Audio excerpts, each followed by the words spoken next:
In part 1, we've looked at how to remove succulent leaves for the purpose of propagation. This video will demonstrate what to do next in order to successfully grow a new plant from just a leaf.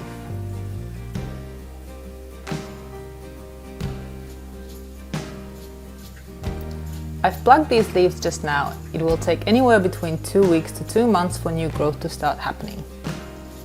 To give these leaves the best chance, they need to be stored until new growth in shape of tiny leaves and/or roots starts emerging.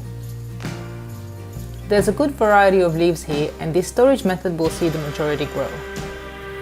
While it is possible to place the leaves directly on top of soil, the best results are achieved if they are left in a dry spot.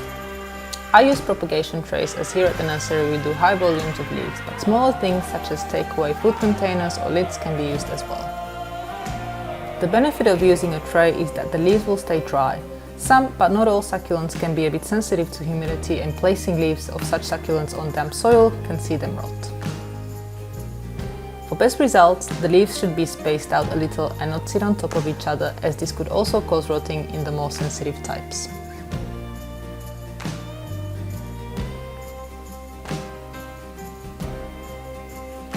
Although the leaf will grow no matter which way you place it, it is best to face it upwards or the same way up as when it was still on the plant.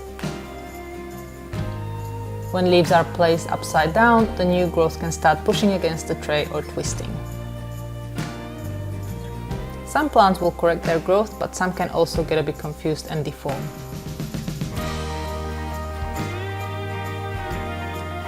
And now we'll fill the rest of the tray. The leaves should then be stored in a dry, shaded but bright spot. A greenhouse with a 30% shade factor is ideal, but a windowsill or a bright patio are good too.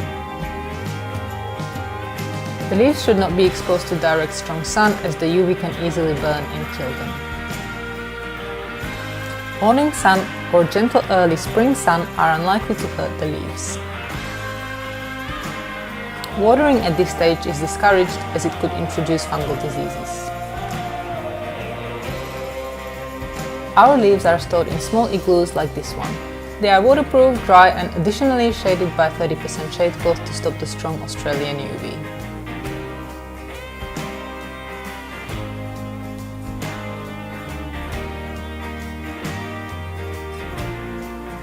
These leaves were picked about 1 to 1.5 months ago. Some are already quite advanced and have roots as well as multiple leaves. One fantastic thing about leaf propagation is that many succulents will grow more than one head.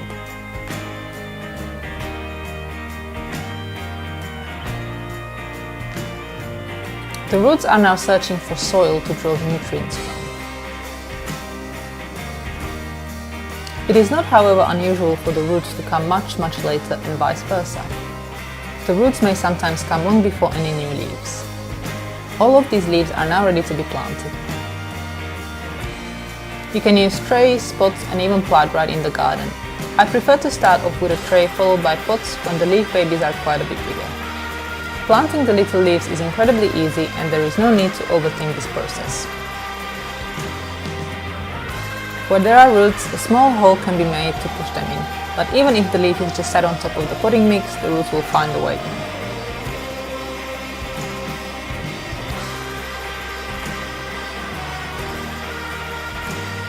Space the leaves out so they have ample space to grow. Some will grow faster and bigger than others and can smother the smaller solo plants.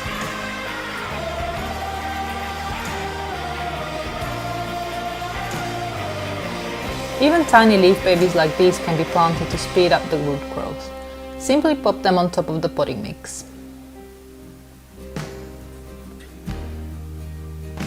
Heavy and bent leaves can move backwards and make it hard for the roots to grow in.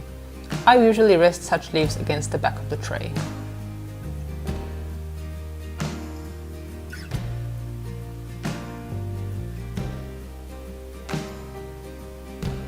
Leaves with only roots can be planted too.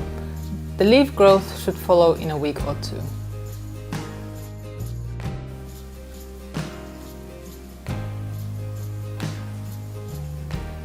Look at how gorgeous pink this baby is.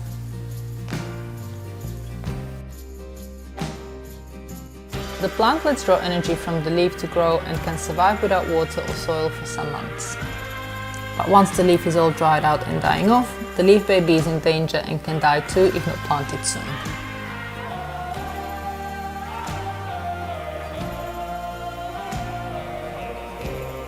Now let's plant out the pot. It is a more permanent solution and perfect if you're only planting a couple of leaves.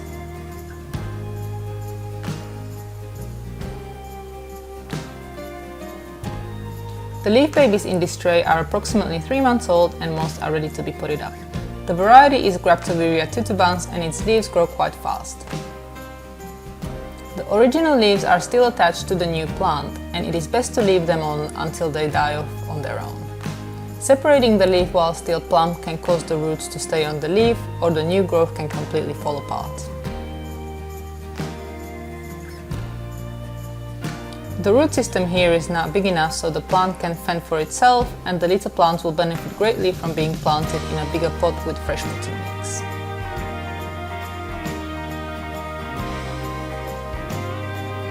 This tray here looks a little less full and it is because some succulents in it are difficult or slow to propagate from leaves. The reasons for failed leaves can be many, but often new plants won't emerge because the original succulent is just not good at reproducing from leaves. I've noticed new hybrids, especially from the Echeveria genus, tend to be the worst offenders. Many are created to look good, but are hard to reproduce and grow. And these Echeveria Romeo and Hove leaves are a prime example. While they can be reproduced from a leaf, only a very small percentage will germinate new growth and most leaves will die. They have been in this tray for over 3 months and are now slowly dying. But these problems are not unique to only certain hard-to-grow hybrids. Even leaves of easy-to-propagate by leaf varieties can fail. This leaf is from a Graptosedum, which is usually very easy to grow from leaves. But for some strange reason, only roots are growing and the leaf will eventually die without reproducing. This is no one's fault and I have seen it happen to all varieties I propagate from leaf.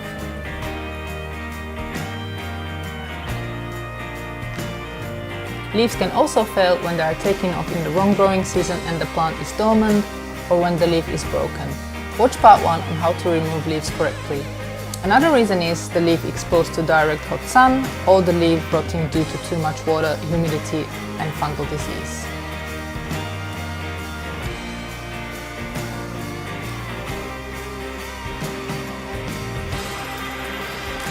Leaves with excessive roots and no leaf growth tend to eventually die. If only roots have been growing for some weeks, the likelihood of new plant emerging are low. The Echeveria Rubin leaf here has been growing for a couple of months. I wanted to give it the benefit of doubt as Rubin leaves can take a long time to propagate. It's clear this one is a lost cause and so I'm going to throw it out. Leaves that develop a hard ball like this one are also going nowhere and might as well be chucked. Any broken leaves are not viable in most instances and just a tiny bit missing will render the leaf useless.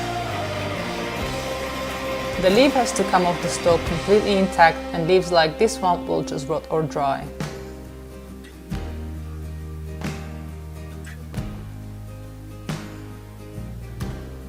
Even this is no good, despite only a bit missing off the end. To conclude, storing and planting succulent leaves is quite easy. There are many methods people use, for instance water propagation, but I'm not a fan and prefer to first let the new plants emerge in a dry environment, then plant them out into trays or pots. It is very likely you will encounter problems along the way, but don't be discouraged. A few dead leaves here and there are a part of the process and inevitable. As long as you propagate the right plants during the growing season, it will all work out. Thank you for watching and I hope you found this video useful. If you'd like more tips on how to grow succulents, visit our website succulentgrowingtips.com.